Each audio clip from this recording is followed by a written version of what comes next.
Bonjour, merci d'avoir cliqué sur le lien de cette vidéo. Nous sommes ici aujourd'hui devant un décor un petit peu étrange pour comprendre comment les températures peuvent affecter l'ennuagement et les précipitations. Donc en fait c'est un montage un peu plus large où ici on a un autre radiateur et on va pouvoir indépendamment régler la température de ces deux radiateurs grâce aux petits modules avec des fils qui sont placés en dessous qui sont des modules Peltier. Donc le module Peltier, il y a une face qui chauffe, une face qui refroidit et là ils sont placés en sorte que un côté chauffe et l'autre côté refroidisse.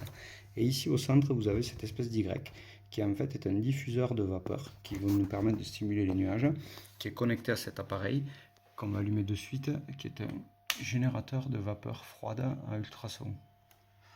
Donc ici on va avoir voilà, un flux de vapeur.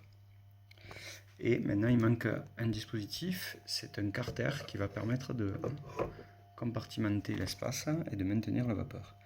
Donc vous voyez qu'on a des flux de répartition à peu près homogènes. Si on regarde ce qui s'échappe du montage, c'est ouvert sur les côtés, on a à peu près les mêmes flux de vapeur. Et maintenant, on va pouvoir démarrer la différenciation de température.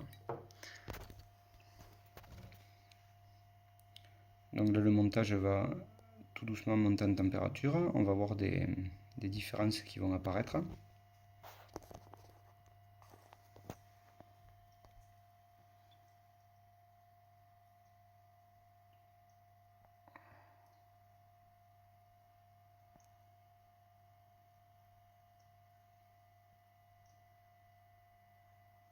Si on prend un zoom un peu plus large, vous voyez qu'on commence, là on conserve toujours le flux de vapeur, et là ici commence à s'étioler. La dynamique des compartiments est également en train de changer. Vous voyez qu'ici on a des mouvements tourbillonnants, alors qu'ici on a plutôt des avalanches de pluie. Voilà, si on reprend une vision centrale,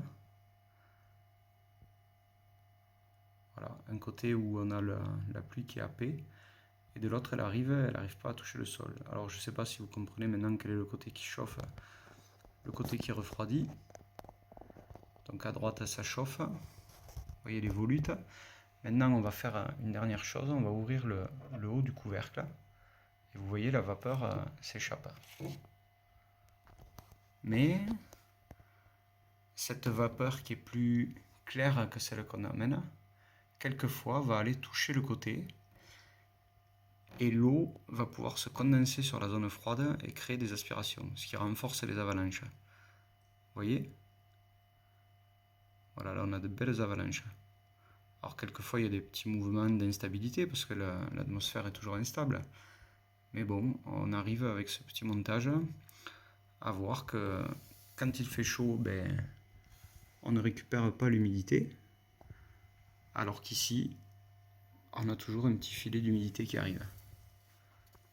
Et là, cette vapeur qui s'échappe, en fait, dans l'altitude, plus les nuages montent, plus ils se condensent haut, plus ils sont réchauffants et plus on a de chances d'avoir de la grêle sur la figure.